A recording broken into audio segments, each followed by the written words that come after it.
आजचा टॉपिक आहे gravitation, class 10 science and technology part 1. त्यामधला फर्स्ट चॅप्टर आपल्याला दिलेला आहे ग्रॅव्हिटेशन. या चॅप्टरची सुरुवात आपण आता करत आहोत. या चॅप्टरमध्ये आपण ग्रॅव्हिटेशन म्हणजे काय किंवा ग्रॅव्हिटेशनल फोर्स म्हणजे काय असतो, ग्रॅव्हिटीचा अर्थ काय असतो, ग्रॅव्हिटी आणि ग्रॅव्हिटेशन याच्यामध्ये काय रिलेशन आहे, ॲक्सेलरेशन ड्यू टू ग्रॅव्हिटी काय असते किंवा त्याची व्हॅल्यू काय असते, फ्री फॉल म्हणजे काय, एस्केप व्हेलॉसिटी म्हणजे काय, अशा बऱ्याचशा टर्म्सचं डिस्कशन इथे करणार आहोत. आणि त्यानंतर आपण या चॅप्टरच्या खाली असणारे एक्सरसाइज आणि त्यामध्ये असणारे सगळे क्वेश्चनसुद्धा सॉल्व्ह करणार आहोत. तर आपण सुरुवात करूया with first topic, gravitation or what is gravitational force. Gravitation किंवा ग्रॅव्हिटेशनल फोर्स म्हणजे काय. आता ग्रॅव्हिटेशनल फोर्स याबद्दल आपल्याला सगळ्यांना आयडिया आहे, कारण प्रिव्हियस क्लासेसमध्ये आपण याचा अभ्यास केलेला आहे की फोर्सेसमध्ये ग्रॅव्हिटेशनल फोर्स हा एक फोर्स असतो, याचा अभ्यास आपण केलेला आहे. ग्रॅव्हिटेशनल फोर्स आपल्याला माहिती आहे की आपण ग्रॅव्हिटेशनल फोर्स ज्याला आपण मराठीमध्ये बोलतो गुरुत्वाकर्षण, याला आपण मराठीमध्ये बोलतो गुरुत्वाकर्षण. तर आपल्याला माहिती आहे की अर्थवरती ग्रॅव्हिटेशनल फोर्स आहे असं आपण बोलतो.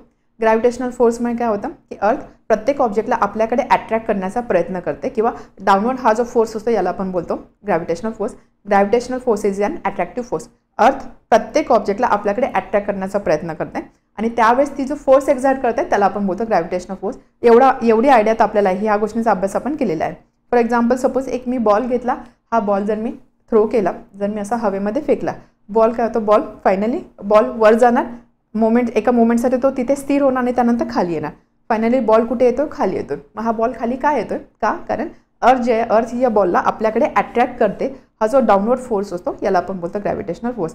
असं का होत नाही की जर मी बॉल फेकला तर बॉल हा असा वरतीच निघून गेला किंवा बॉल वरती जाऊन फिक्स झाला, वरती जाऊन स्थिर झाला, तो खाली आलाच नाही. असं का होत नाही, हे असं होतं because there is gravitational force on earth. या ग्रॅव्हिटेशनल फोर्समुळे प्रत्येक जो ऑब्जेक्ट आहे या प्रत्येक ऑब्जेक्टला अर्थ आपल्याकडे अट्रॅक्ट करण्याचा प्रयत्न करते, हे आपल्याला माहिती आहे. बट हा ग्रॅव्हिटेशनल फोर्स फक्त अर्थपुरताच लिमिटेड आहे का, म्हणजे हा ग्रॅव्हिटेशनल फोर्स फक्त अर्थ आणि अर्थवर असणाऱ्या ऑब्जेक्टमध्येच प्रेझेंट आहे का, तर असं नाही. Gravitational force is an universal force. याला आपण काय बोलतो, युनिव्हर्सल फोर्स. युनिव्हर्सल फोर्स म्हणजे काय, ग्रॅव्हिटेशनल फोर्स हा युनिव्हर्समध्ये असणाऱ्या कोणत्याही दोन ऑब्जेक्टमध्ये प्रेझेंट असणार आहे. युनिव्हर्समध्ये असणाऱ्या कोणत्याही दोन ऑब्जेक्टमध्ये प्रेझेंट असणार आहे. फॉर एक्झाम्पल सन आणि अर्थ, सन आणि मून, किंवा दुसरा एखादा प्लॅनेट मी घेतला, ज्युपिटर घेतला, ज्युपिटर आणि मून, किंवा व्हीनस घेतला, व्हीनस अँड ज्युपिटर. सो थोडक्यात काय, युनिव्हर्समध्ये असणाऱ्या कोणत्याही दोन ऑब्जेक्टमध्ये ग्रॅव्हिटेशनल फोर्स प्रेझेंट असणार आहे. त्यामुळे जर तुम्हाला असं वाटत असेल की gravitational force is related to only earth, then that is wrong. Gravitational force is an universal force. या ग्रॅव्हिटेशनल फोर्समुळेच काय होतं की अर्थचं जे ॲटमॉस्फिअर आहे हे ॲटमॉस्फिअर ग्रॅव्हिटेशनल फोर्स होल्ड करून राहतो, किंवा सोलार सिस्टीम सगळी अशी बांधली गेलेली आहे, होल्ड केली गेलेली आहे. कशामुळे, हे सगळं होत आहे ग्रॅव्हिटेशनल फोर्समुळे. So gravitational force it holds solar system, किंवा आपण असं बोलू शकतो की अर्थचं जे ॲटमॉस्फिअर आहे त्याला ते होल्ड करून ठेवतं, किंवा अर्थवरच्या ऑब्जेक्ट्सला ग्रॅव्हिटेशनल फोर्स होल्ड करून ठेवतं. त्यामुळे gravitational force is an universal force. ही गोष्ट तुम्हाला इथे लक्षात घ्यायची आहे. ग्रॅव्हिटेशनल फोर्स हा फक्त अर्थपुरता लिमिटेड नाही आहे. ग्रॅव्हिटेशनल फोर्स, आता हा ग्रॅव्हिटेशनल यामध्ये हा जो वर्ड आहे, जर मी ग्रॅव्हिटी हा वर्ड कन्सिडर केला, सो ग्रॅव्हिटी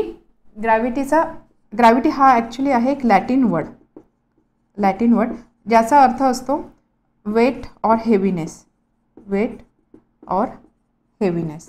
तर ज्यावेळेस आधी ग्रॅव्हिटेशनल फोर्सची टर्म आपल्याला माहिती नव्हती, त्यावेळेस त्या काळी असं समजलं जायचं की जे ऑब्जेक्ट्स हेवी असतात किंवा ज्याला वेट असतं, हे जे ऑब्जेक्ट आहे अर्थकडे अट्रॅक्ट होतात. म्हणून हेवीनेस ऑर वेट याच्यावरून हा जो लॅटिन वर्ड आहे ग्रॅव्हिटी आला, आणि त्याच्यावरून ग्रॅव्हिटेशनल फोर्स ऑफ ग्रॅव्हिटेशन असं कन्सिडर करण्यात आलेलं आहे. सो ठीक आहे, या वर्डची हिस्ट्री आहे.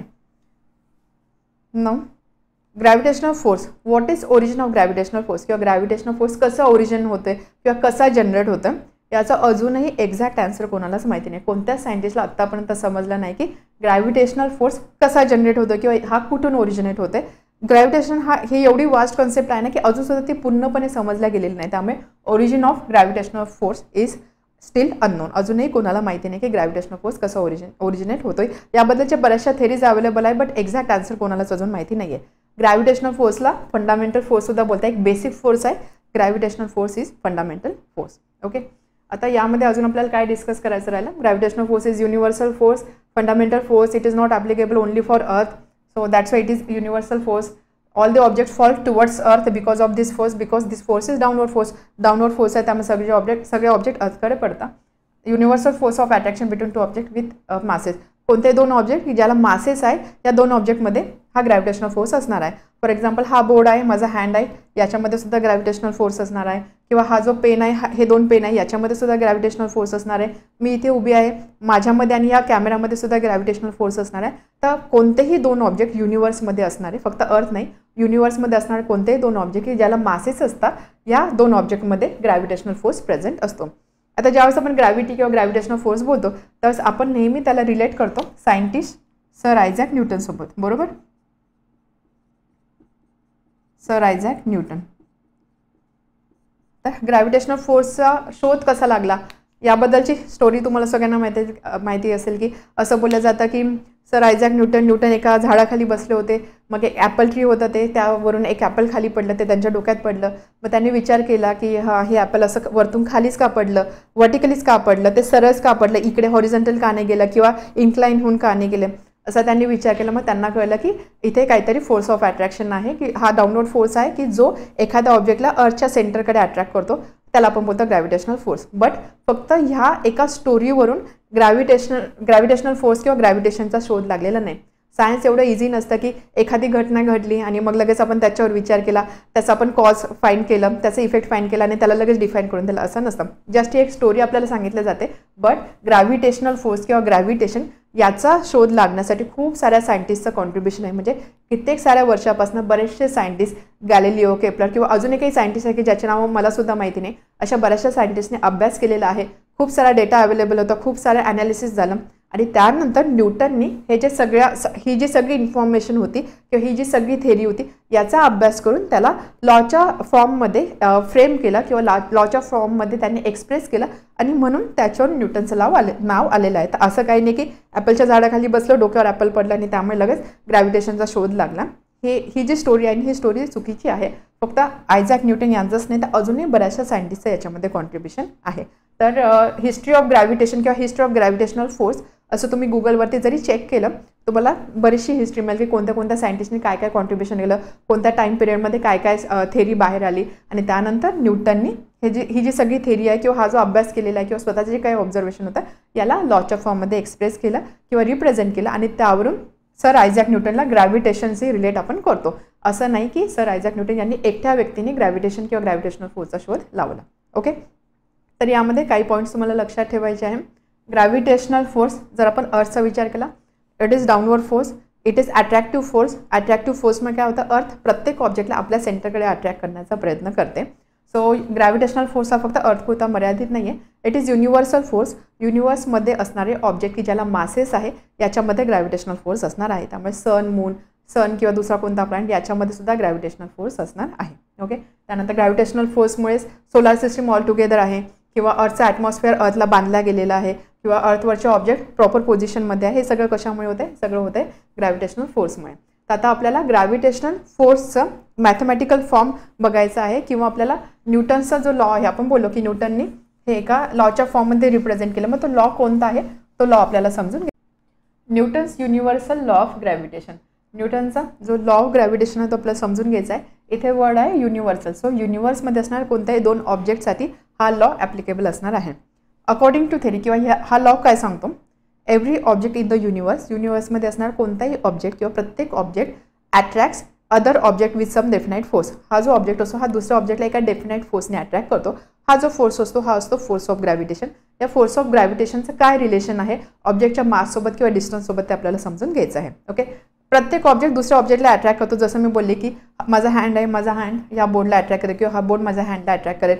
बोर्ड आणि कॅमेरा याच्यामध्ये काही अट्रॅक्शन असणार आहे किंवा माझ्यामध्ये कॅमेऱ्यामध्ये काही अट्रॅक्शन असणार आहे. हे जे अट्रॅक्शन असतं याला आपण बोलतो ग्रॅव्हिटेशनल ॲक्सेलरेशन.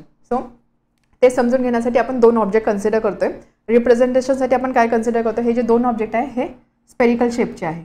म्हणजे असे दोन ऑब्जेक्ट आपण कन्सिडर करतोय.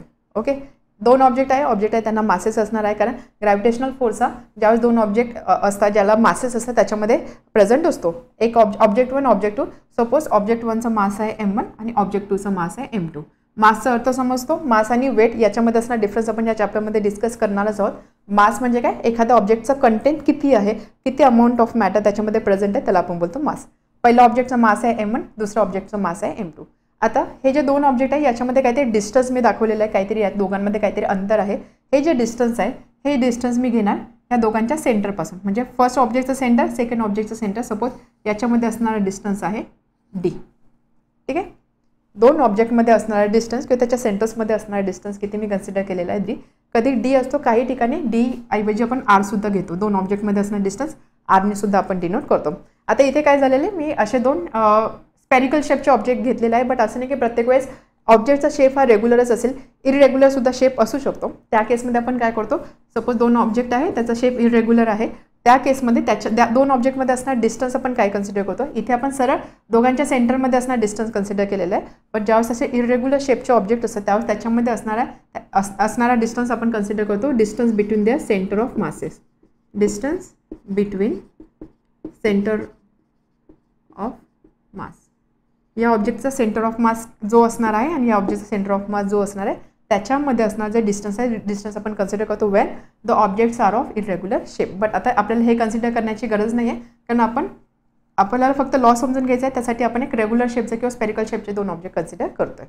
ठीक आहे, सो दोन ऑब्जेक्ट आहे, एकाचा मास m1 आहे, एकाचा मास m2 आहे, त्याच्यामध्ये असणारा डिस्टन्स आहे d असं आपण कन्सिडर केलेला आहे. आपण बोलतो की हा जो ऑब्जेक्ट आहे हा first object, every object in the universe attracts every other object with some definite force. हा एक ऑब्जेक्ट आहे, या फोर्सला अट्रॅक्ट करेल, हा फोर्स असा असणार आहे.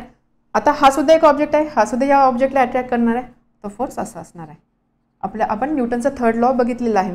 थर्ड लॉ काय सांगतो, ॲक्शन रिॲक्शन नेहमी पेअरमध्ये प्रेझेंट असतात. म्हणजे सपोज एक ऑब्जेक्ट दुसऱ्या ऑब्जेक्टवरती जो फोर्स अप्लाय करतो, हा दुसरा ऑब्जेक्ट सुद्धा पहिल्या ऑब्जेक्टवरती equal and opposite force apply करणार आहे. त्यामुळे हा जो फोर्स F असेल, इथे सुद्धा फोर्सचा मॅग्निट्यूड F असणार आहे. याची डायरेक्शन अशी आहे, याची डायरेक्शन अशी असणार आहे. हे तर आपल्याला माहिती आहे. आता हा जो फोर्स आहे, थेरी काय सांगते, हा जो फोर्स आहे, this force is directly proportional to product of their masses. This force is directly proportional to product of masses of two object. दोन ऑब्जेक्ट आहे, त्याचा मास आहे m1 आणि m2, त्यांचा प्रॉडक्ट असणार आहे m1 इंटू m2. ओके, त्यानंतर this force of attraction is inversely proportional to square of distance between them. Inversely proportional to square of distance between them. त्या दोघांमध्ये जेवढं डिस्टन्स आहे त्याच्या स्क्वेअरशी प्रोपोर्शनल असतो. या दोघांना मी कंबाईन लिहू शकते. This implies F is directly proportional to m1 m2 upon d square. एकत्र लिहू शकते मी दोघांना. प्रोपोर्शनॅलिटीचं साईन आहे, प्रोपोर्शनॅलिटीचं साईन जर मला रिमूव्ह करायचं असेल, इथे मला एक कॉन्स्टंट इंट्रोड्यूस करावं लागेल. And therefore F is equal to k into m1 m2 upon d square.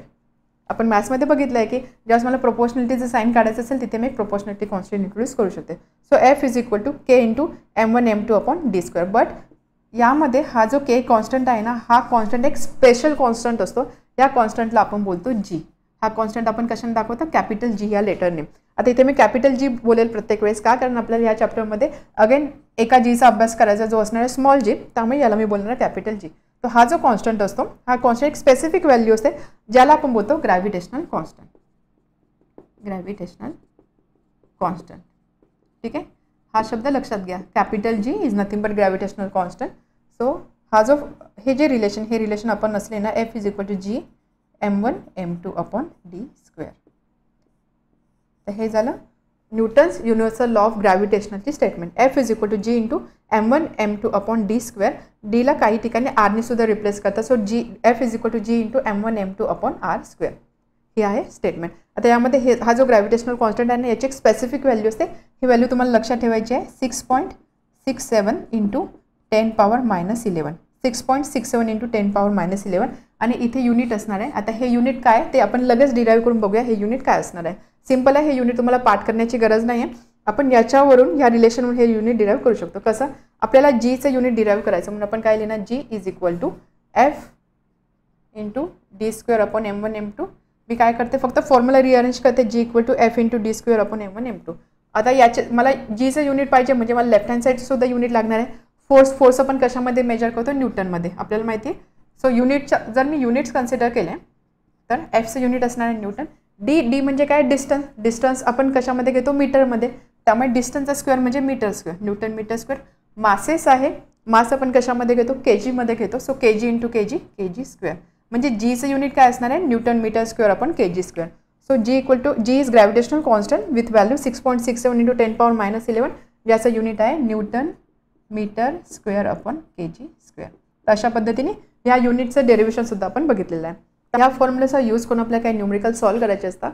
आपल्याला असं दिलेलं असतं की 2 ऑब्जेक्ट आहे, त्याचे मासेस दिलेले आहे, तर 2 ऑब्जेक्टमध्ये असणार डिस्टन्स दिलेला आहे. मग त्या 2 ऑब्जेक्टमध्ये ग्रॅव्हिटेशनल फोर्स किती प्रेझेंट असणार आहे ते अमाऊंट फाइंड करा. तरच आपल्याला हा फॉर्म्युला यूज करायचा आहे. आता ग्रॅव्हिटेशनल फोर्सचे आपण काय काय प्रॉपर्टीज बघितल्या किंवा ग्रॅव्हिटेशनल फोर्सचे फीचर्स काय काय आहे ते जस्ट आपण इथे मेन्शन करूया. ग्रॅव्हिटेशनल फोर्स आपण म्हणतो दिस इज युनिव्हर्सल फोर्स. ओके, फक्त अर्थपुरता लिमिटेड नाही आहे. ते युनिवर्समध्ये असणार कोणते ऑब्जेक्ट ज्याला मासेस असतात त्याच्यावरती ग्रॅव्हिटेशनल फोर्स प्रेझेंट असणार. So gravitational force is an universal force. त्यानंतर gravitational force is an attractive force. Gravitational force हा कसा फोर्स आहे, अट्रॅक्टिव्ह फोर्स आहे. Okay, universal force then attractive force. आणि हा जो ग्रॅव्हिटेशनल फोर्स आहे हा सेंट्रल फोर्स आहे. सेंट्रल फोर्स आहे म्हणजे काय, हे जे फोर्सेस आहे हे अलॉंग दी सेंटर ॲक्ट होत आहे. 2 ऑब्जेक्टच्या सेंटरच्या अलॉंग हे ॲक्ट होत आहे म्हणून याला बोलतात central force. Gravitational force is a central force. ठीक आहे. त्यानंतर gravitational force is independent of medium. हा मीडियमवर डिपेंड करत नाही, इंडिपेंडंट ऑफ मीडियम.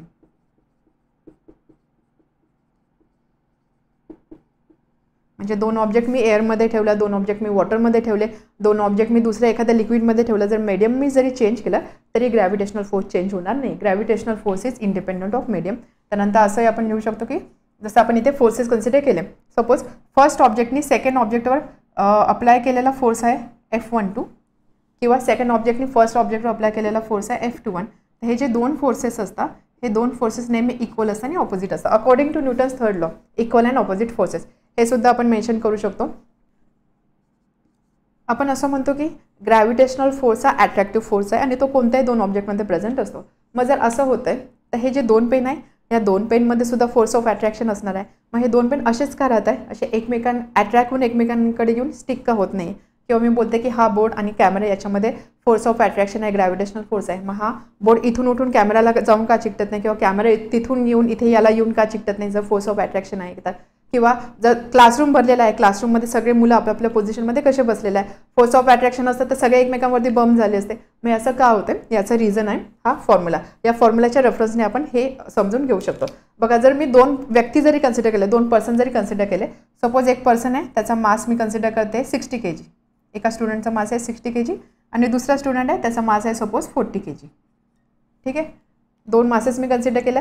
सपोज त्याच्यामध्ये काही डिस्टन्स आहे, let's say D is equal to आपण कन्सिडर करूया लेट्स से 1 किलोमीटर. जरी आपण एवढं डिस्टन्स जरी कन्सिडर केलं, ठीक आहे, काय होणार आहे जर मी हे दोन व्यक्ती आहे 1 किलोमीटर एवढा डिस्टन्सवरती आहे तर याच्यामध्ये फोर्स ऑफ अट्रॅक्शन तर असणार आहे. तर या फोर्स ऑफ अट्रॅक्शन किंवा ग्रॅव्हिटेशनल फोर्सचं मॅग्निट्यूड काय असणार आहे, F इज इक्वल टू जी.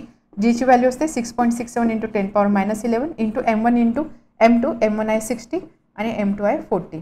आणि त्यानंतर डिस्टन्स दिलेला आहे 1 किलोमीटर. 1 किलोमीटर म्हणजे मी त्याला बोलणार 1000 मीटर फॉर एक्झाम्पल.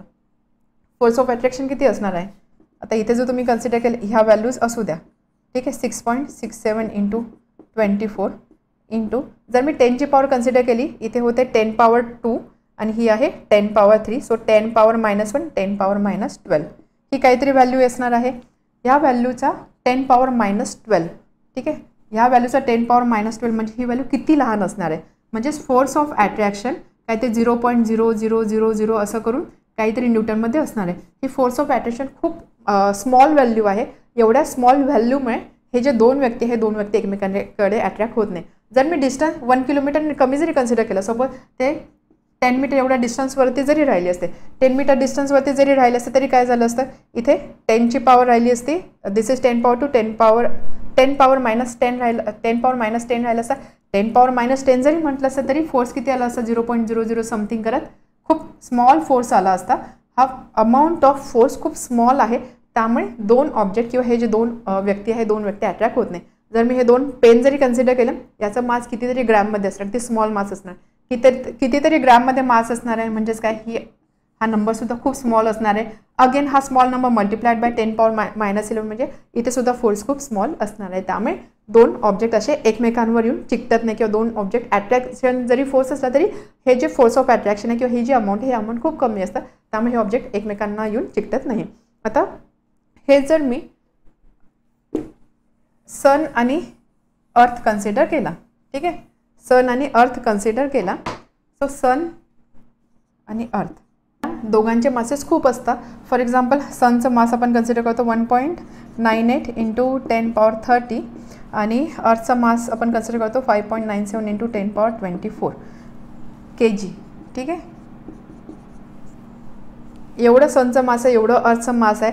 जर मी इथे व्हॅल्यू पुट केली, जीची व्हॅल्यू असते 6.67 into 10 power -11 into m1 into m2 म्हणजे 1.98 into 5.97 into 10 power 30 into 10 power 24 आणि त्या दोघांमध्ये असणार काही डिस्टन्स असणार आहे. आता इथे फक्त जर मी कॅल्क्युलेशनमध्ये जर मी 10ची पॉवर कन्सिडर केली, बिकॉज मेजर रोल कोण प्ले करणार, 10ची जी पॉवर आहे ते मेजर रोल प्ले करणार. याची काहीतरी व्हॅल्यू असणार, याची काही व्हॅल्यू असणार, इथे काही डिस्टन्स असणार आहे. जर मी इथे चेक केलं, ही 10 पॉवर -11 आहे, 10 पॉवर 30, 10 पॉवर 24 म्हणजे इथे जी व्हॅल्यू असणार आहे न्यूमरेटरची व्हॅल्यूसुद्धा 10ची खूप हायर पॉवर असणार आहे. त्यामुळे तो नंबर खूप मोठा असणार आहे. तो नंबर खूप मोठा आहे, त्यामुळे तिथे फोर्स ऑफ अट्रॅक्शन एक सिग्निफिकंट अमाऊंटमध्ये प्रेझेंट असणार आहे. ठीक आहे, यामध्ये अजून काही क्वेश्चन्स असे विचारले जाते या फॉर्म्युलावर आधारित की सपोज दोन ऑब्जेक्ट आहे ज्याचा मास आहे m1 आणि m2. सपोज असं झालं की हा जो एक मास आहे let's say m1चा mass me double केला म्हणजे आता m1चा मास 2m1 झाला. मग त्यांच्यामध्ये असणार हा जो फोर्स असणार ग्रॅव्हिटेशनल फोर्स याच्यामध्ये काय फरक पडणार आहे. क्वेश्चन समजला काय. क्वेश्चन कशा टाईपचे असतं की दोन ऑब्जेक्ट आहे, मास आहे m1 m2, याच्यामध्ये असणार डिस्टन्स d आहे. तर याच्यामध्ये काहीतरी particular force of gravitation act होतोय. जर मी आता m1 हा जो मास आहे हा मास ट्वाईस केला किंवा 4 टाइम्स केला किंवा 8 टाइम्स केला किंवा m2 माझं याचा अमाऊंट जर चेंज केला तर त्याचा इफेक्ट ग्रॅव्हिटेशनल फोर्सवर काय पडणार आहे. तर सिम्पल आहे. मग आपण बोलतो की F is equal to g m1 m2 upon d². इथे काय झालेलं आहे, सगळ्या गोष्टी कॉन्स्टंट आहे, फक्त एका ऑब्जेक्टचा मास डबल झालेला आहे. जर मी नवीन फोर्स कन्सिडर केला, हा नवीन फोर्स जर मी F' ने दाखवला, जी युनिव्हर्सल कॉन्स्टंट आहे, हा ग्रॅव्हिटेशनल कॉन्स्टंट याला असं बोलतो युनिव्हर्सल ग्रॅव्हिटेशनल कॉन्स्टंट. ओके, जी तसाच राहणार आहे. m1 ऐवजी आता फक्त काय होणार आहे 2m1 होणार आहे. m2 ॲज इट इज राहणार आहे, डिस्टन्ससुद्धा सारखंच आहे. म्हणजे थोडक्यात काय होतं 2 इथे असणार g m1 m2 upon d². So हा g m1 m2 upon d² म्हणजे काय f. So that is equal to 2f. म्हणजेच काय होतं जर दोनपैकी एका ऑब्जेक्टचं माझं मी डबल केलं तर ग्रॅव्हिटेशनल फोर्ससुद्धा डबल असणार आहे. तशा डिफरंट केसेस दिलेल्या असतात. सपोज दोन्ही ऑब्जेक्टचं मास डबल केलं, एका ऑब्जेक्टचं मास 8 टाइम केलं किंवा डिस्टन्स चेंज केलं. आता डिस्टन्स d आहे, सपोज हे जर डिस्टन्स आहे, हे डिस्टन्स लेट से मी ट्वाईस केलं म्हणजे आता डिस्टन्स सपोज झालं 2d झालं. मग त्या केसमध्ये ग्रॅव्हिटेशनल फोर्सवर काय फरक पडणार आहे ती पण एक केस आपण बघूया. एक केस आपण मासची कन्सिडर केली, आता आपण सेकंड केस कन्सिडर करतो. नवीन जे डिस्टन्स आहे हे इनिशियल डिस्टन्सच्या सपोज ट्वाईस झालं म्हणजे d' इक्वल टू 2d जर झालं, त्या केसमध्ये ग्रॅव्हिटेशनल फोर्सवर काय फरक पडणार आहे. ओरिजिनल ग्रॅव्हिटेशनल फोर्स दोन ऑब्जेक्टमध्ये असणार आहे g m1 m2 upon d². तर नवीन फोर्स असणार आहे लेट से f'. यामध्ये काय फरक पडणार आहे, ग्रॅव्हिटेशनल कॉन्स्टंट तर सेमच असणार आहे. त्यानंतर मासेसला आपण हात लावत नाही, मासेस ॲज इट इज आहे. डिस्टन्स चेंज होतं, डिस्टन्स होतं ट्वाईस म्हणजे इथे काय असणार आहे 2d². So that is equal to g m1 m2 upon 4d². इथे मी 1/4 कॉमन घेऊ शकते. So g m1 m2 upon d². G m1 m2 upon d² म्हणजेच काय ओरिजिनल फोर्स. त्यामुळे ग्रॅव्हिटेशनल फोर्स काय होतं f/4 म्हणजे जो ओरिजिनल फोर्स होता त्याच्या 1/4ने तो रिड्यूस होतं आहे ज्यावेळेस मी डिस्टन्स डबल करते. तर अशा डिफरंट केसेस दिलेले असतात आणि त्याचा यूज करून तुम्हाला हे क्वेश्चन सॉल्व्ह करायचे असतात. फक्त डायरेक्ट इनडायरेक्ट रिलेशन काय त्याचा यूज तुम्हाला इथे करायचा आहे. तर हे होतं अबाउट ग्रॅव्हिटेशनल फोर्स आणि Newton's universal law of gravitation. समजलं. लक्षात ठेवायचे आहे हे सगळे पॉईंट्स आणि त्यानंतर हा फॉर्म्युला. या फॉर्म्युलामध्ये जीची व्हॅल्यू 6.67 इंटू 10 पॉवर -11 10 पॉवर -11 आहे म्हणजे तो नंबर किती छोटा असणार बघा. काय आहे जीची व्हॅल्यू 6.67 इंटू 10 पॉवर -11 म्हणजे हा नंबर कसा असणार आहे